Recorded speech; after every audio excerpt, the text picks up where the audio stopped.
Existe el otro, que es el sesgo de información. ¿Ok? Se produce cuando hay un error sistemático en la medición de alguna variable clave del estudio. Y pueden ser sesgos de memoria o sesgo de atención, ¿no? Sesgos de memoria normalmente se da en los pacientes que tienen o en los estudios de casos y controles. Por ejemplo, ustedes hacen un estudio de la exposición del plomo que predispone a la presencia de malformaciones congénitas. Ok, entonces empiezan a hacer el estudio tomando como muestra o como sujetos las mujeres embarazadas que dieron a luz niños con malformaciones. Les preguntan sobre una probable exposición al plomo y la persona, la mujer, magnifica la exposición, ¿no es cierto? De repente estaba expuesto alrededor de los 2-3 semanas previa al embarazo, pero ella magnifica la exposición y dice, sí, he estado 2-3 meses he estado expuesto.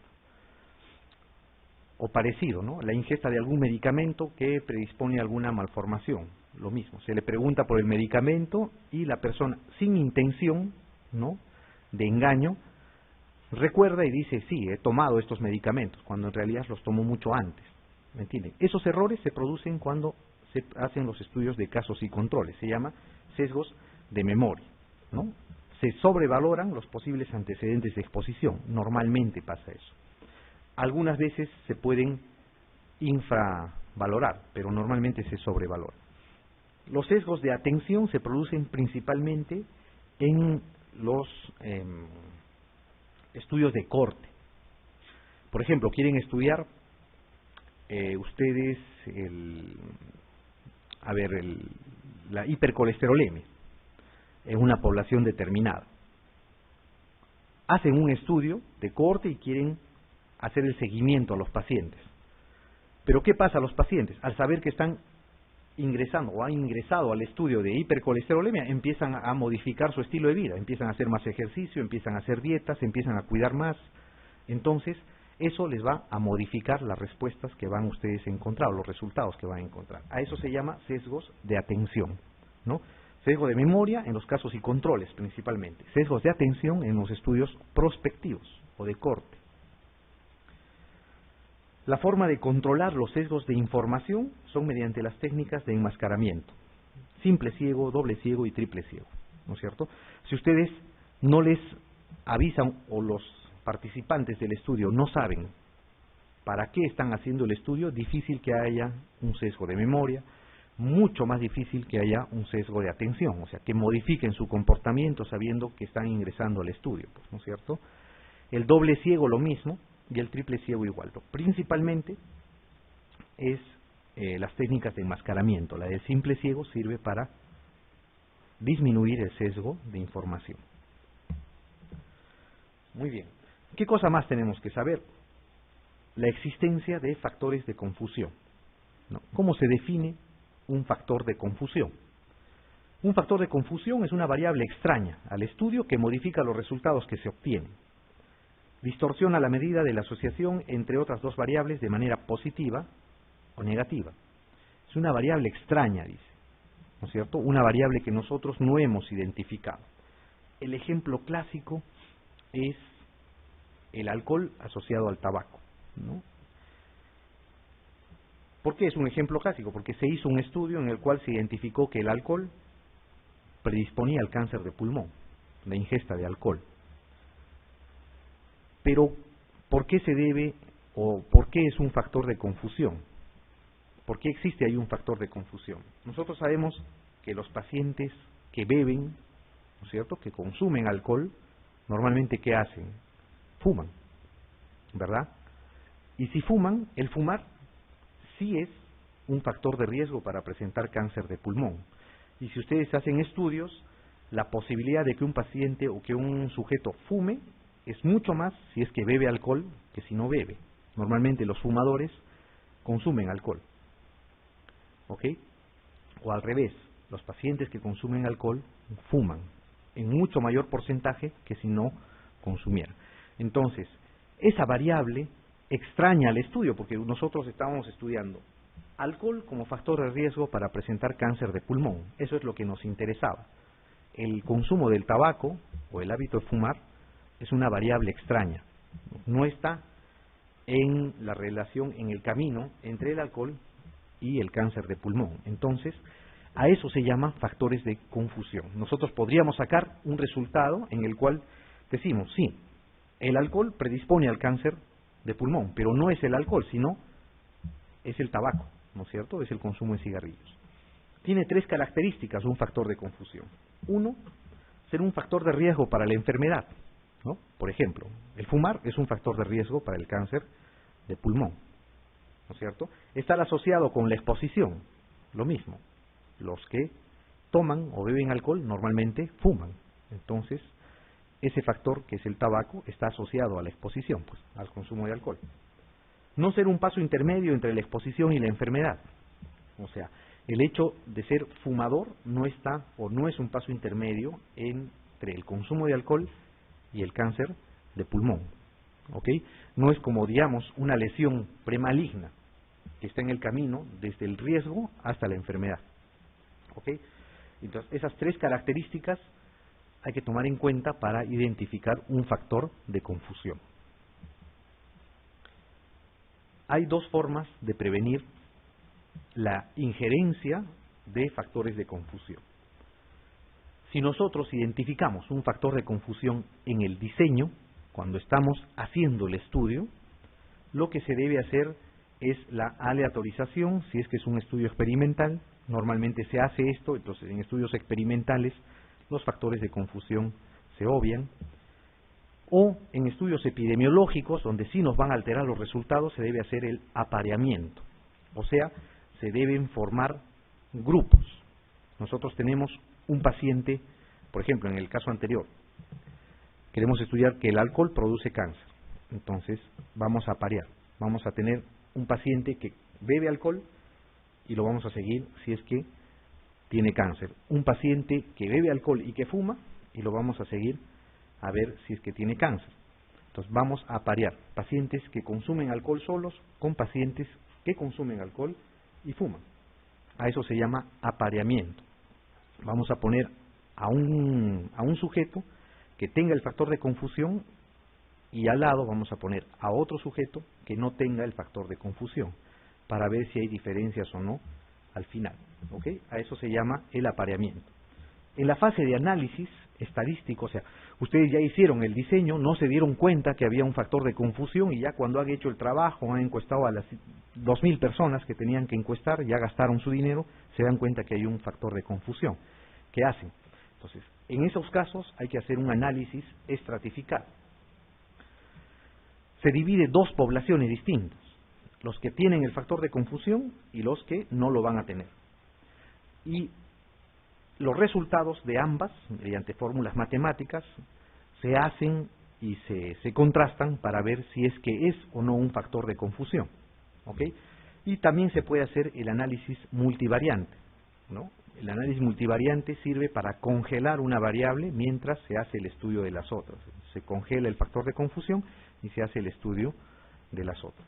¿Ok? A eso se llama análisis estratificado, en el caso de generar 2 grupos, o el análisis multivariante, cuando no se generan los grupos, solamente se controla una variable determinada.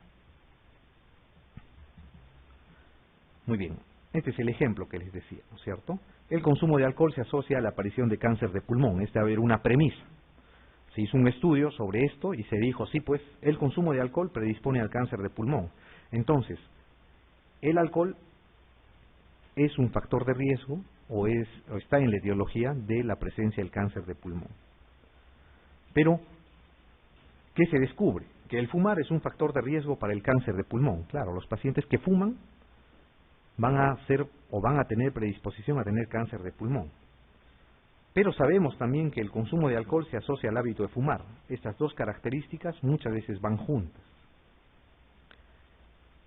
Y el tabaquismo, o sea, el hábito de fumar, no es un paso intermedio entre el alcoholismo y el cáncer de pulmón. Eso también es cierto.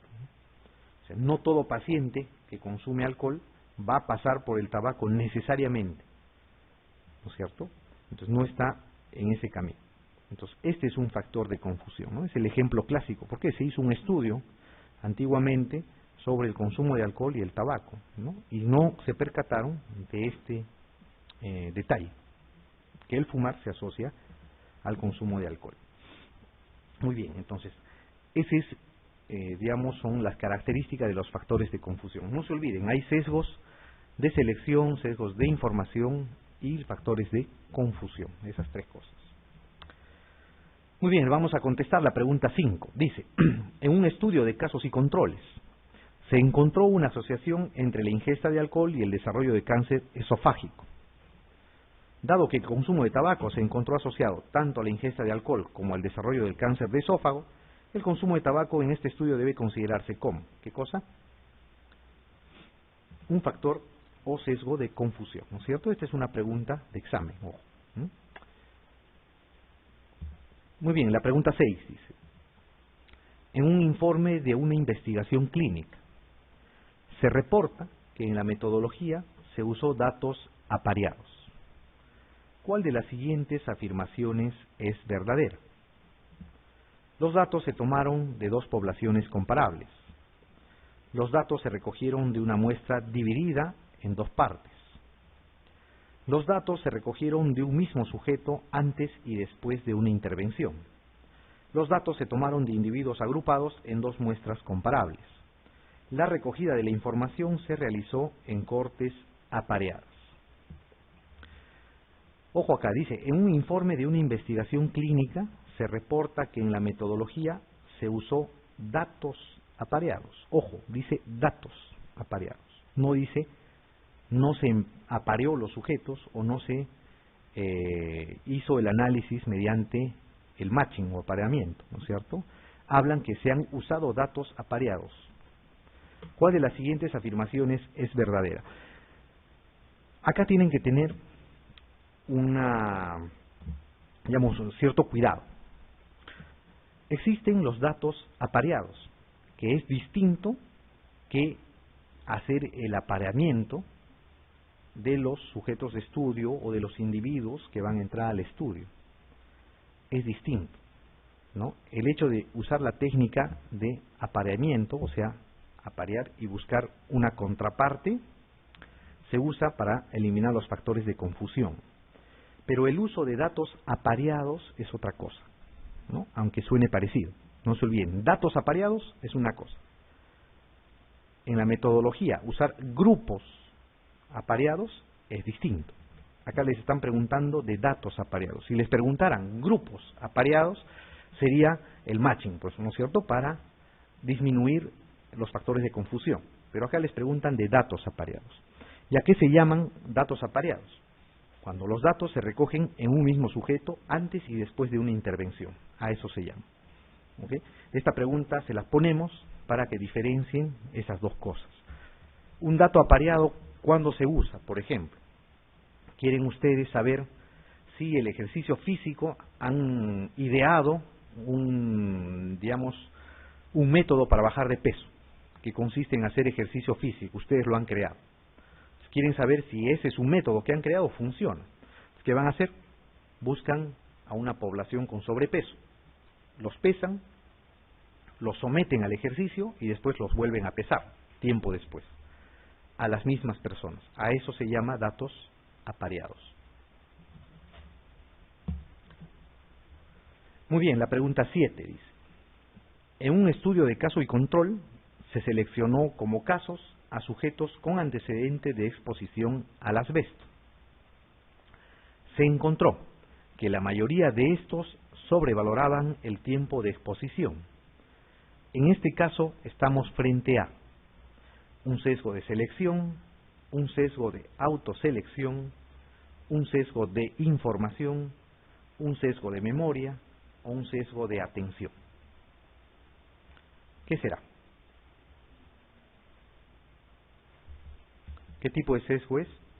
Un sesgo de memoria, ¿no es cierto? Es un sesgo de memoria. No se olviden, el otro tipo de sesgo parecido a este es el sesgo de atención, cuando la persona modifica su comportamiento, ¿no es cierto? Cuando se da cuenta o se entera que está siendo investigada.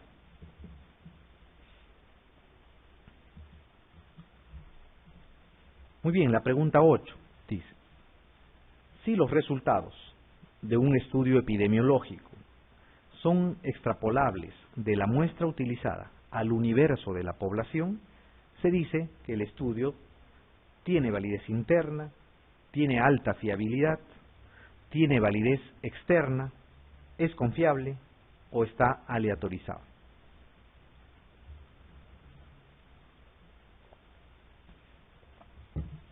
Dice, los resultados de un estudio epidemiológico, ¿no es cierto?, son extrapolables a de la muestra utilizada al universo de la población, a todos los sujetos que conforman la población de estudio. ¿A qué se llama eso? Tiene alta fiabilidad, ¿será o no? La fiabilidad tiene que ver con el error aleatorio, ¿no es cierto? Básicamente es eso. Disminuyen el error aleatorio, va a tener más fiabilidad. Muy bien. Está aleatorizado, ¿no? La B y la E dicen lo mismo, pues, ¿no es cierto? La aleatorización va a dar más fiabilidad, se anulan. Es confiable, dice. Los resultados de todo estudio, si está bien diseñado, tienen un grado de confianza, que es del 95%, o un grado de error de que es del 5%, ¿no es cierto? Entonces, para todo estudio, normalmente se busca esto. Se le queda, ¿tiene validez interna o tiene validez externa? ¿Cuál será? Cuando sus resultados, ustedes toman una muestra de una población y esos resultados lo extrapolan, se van a encontrar, dicen, los mismos resultados en toda la población, significa que tiene validez externa. ¿Ok? Validez externa. La validez interna es si es que volvieran a hacer volvieran a recoger estos datos en esa misma población, encontrarían lo mismo. ¿Ok? O se repitieran los mismos resultados. A eso se llama validez interna. Los resultados se van a aplicar a los mismos sujetos de estudio, ¿no?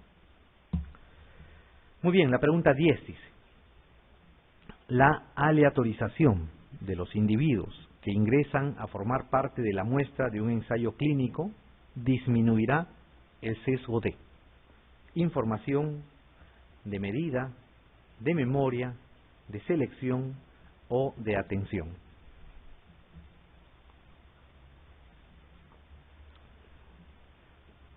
La aleatorización disminuirá los sesgos ¿de qué? De información, medida, memoria, selección o atención. A ver, al aleatorizar, ¿disminuirán los sesgos de atención? Ustedes pueden aleatorizar, pueden tener buenos criterios de selección, selecciona la muestra y uno de los sujetos, por ejemplo, se entera de los objetivos del estudio y cambia su comportamiento. Eso es un sesgo de atención. No tiene nada que ver con la aleatorización, ¿no es cierto? Sesgos de memoria, ¿no? Habíamos dicho que normalmente lo que hacen es sobrevaloran la exposición. No tiene nada que ver con la aleatorización tampoco. Los sesgos de medida son aquellos errores que se pueden producir al recolectar los datos, ¿ok? Al recolectar, al hacer recogida la información. Muy bien. Les queda sesgos de información y sesgos de selección, ¿no es cierto? Cuando ustedes aleatorizan, disminuyen los sesgos de selección, pues, ¿no? Porque depende de la suerte que un sujeto ingrese o no a vuestro estudio. Muy bien, la pregunta 11 dice, al realizar el diseño de un estudio epidemiológico, por la dificultad de encontrar pacientes, se tomó una muestra con base hospitalaria, en vez de personas seleccionadas de la comunidad. Los resultados del estudio podrían no ser válidos por un sesgo de autoselección, sesgo de memoria, sesgo de información, sesgo de atención o sesgo de admisión o diagnóstico. ¿No? Habíamos dicho que cuando se toma una muestra, normalmente se produce cuando tomamos una muestra de base hospitalaria, cuando debía ser de base comunitaria, ¿no es cierto? O sea, tomamos una muestra donde no deberíamos haber tomado. Ese es un sesgo de admisión o diagnóstico. De autoselección, no se olviden, se da normalmente en sujetos voluntarios, ¿no? En los ensayos clínicos de primera fase, de fase 1, se da este sesgo. Muy bien, la pregunta 12 dice, la posibilidad de encontrar resultados similares al aplicar el diseño de un estudio ya ejecutado anteriormente se denomina fiabilidad, validez interna, validez externa, precisión o confiabilidad. ¿Qué será? Posibilidad de encontrar resultados similares al aplicar el diseño de un estudio ya ejecutado anteriormente, ¿no es cierto? ¿Qué será? ¿Validez externa será? No, no es cierto. La validez externa es cuando ustedes infieren los resultados a la población. Muy bien. Precisión. ¿No? El grado de precisión siempre es un grado estándar, ¿no? En ciencias de la salud, el 5% de posibilidad de error. Normalmente a eso se llama fiabilidad, ¿no es cierto? Posibilidad de encontrar resultados similares al aplicar el diseño de un estudio ya ejecutado anteriormente. Eso es la fiabilidad. Okay. ¿Qué diferencia hay con la validez interna? Si les dijeran la posibilidad de encontrar resultados similares en los mismos sujetos de estudio. Eso es validez interna. Cuando se repiten los resultados en los mismos sujetos que han participado dentro de vuestro estudio. Muy bien, la pregunta 13 dice, el análisis estratificado es una técnica estadística que se usa para A. Controlar los factores de confusión. B. Disminuir el error aleatorio. C. Disminuir el sesgo de memoria. D. Controlar el sesgo de información. Y E. Controlar el sesgo de atención. ¿No? ¿Para qué servía el análisis estratificado? Dice, es una técnica estadística que se usa ¿para qué? Para controlar los factores de confusión, ¿no es cierto? Esto cuando se hace ya la recogida de los datos. Si ustedes se enteran antes, durante el diseño metodológico, tienen que hacer el apareamiento de los grupos. Muy bien, la respuesta acá es la A. Ok, la pregunta 14 dice, el propósito de emplear la técnica del doble ciego en un ensayo clínico es evitar sesgos de medida, asegurar la comparabilidad inicial de los grupos de tratamiento, evitar errores en la aleatorización, evitar sesgos de selección o asegurar la validez externa de los resultados.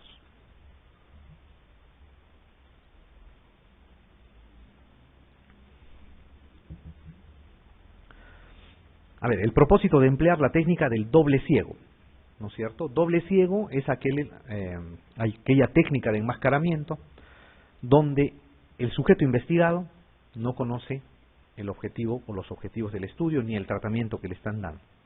Y tampoco conoce el que administra ese tratamiento. A eso se llama doble ciego. Los dos no conocen los fines del estudio, ¿no es cierto?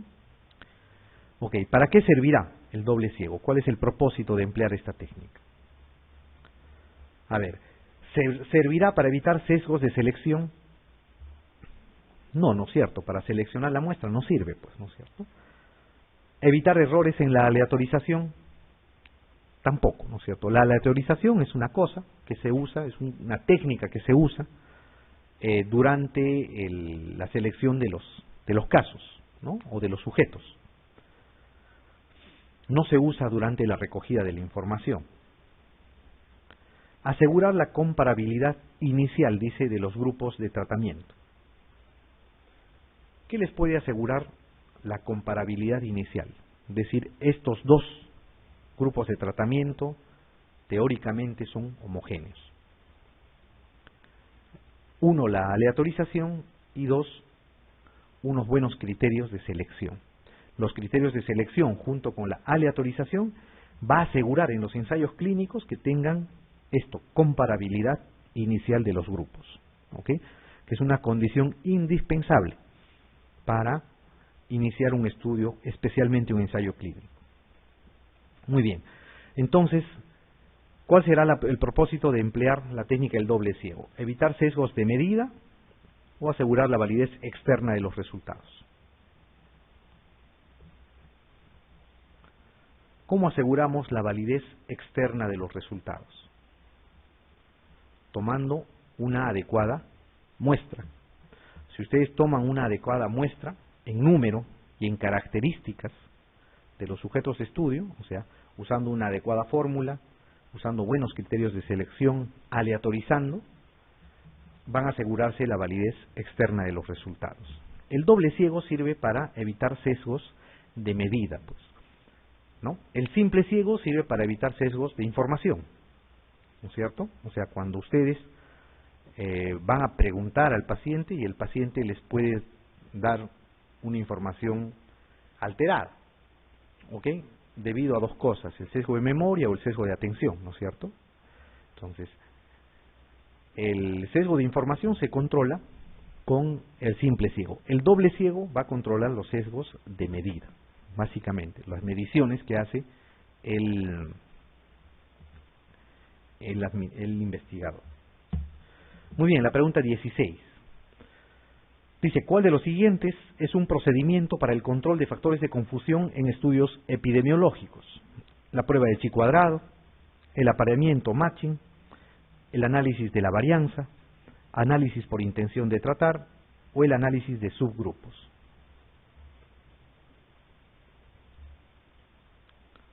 ¿Cómo controlaban los factores de confusión? Habían dos formas, ¿no es cierto? En el momento del diseño y en el momento del análisis de los datos. Cuando hacen el análisis de los datos era el análisis estratificado. Se le puede llamar también análisis de subgrupos, ¿ok? Pero en el momento del diseño lo que se usa es el apareamiento, ¿no? El apareamiento. ¿Cuál de los siguientes es un procedimiento para el control de factores de confusión en estudios epidemiológicos? En estudios epidemiológicos lo ideal es que hagan un apareamiento. Muy bien, la pregunta 17. Dice, respecto a los factores de confusión es incorrecto. A. Altera los resultados obtenidos. B. Es un paso intermedio entre el factor de riesgo y la enfermedad. C. Puede alterar la asociación de las variables de estudio. D. Es un factor de riesgo para la aparición de la enfermedad en estudio. Y E. Está relacionado con la variable exposición. ¿Cuál será lo incorrecto?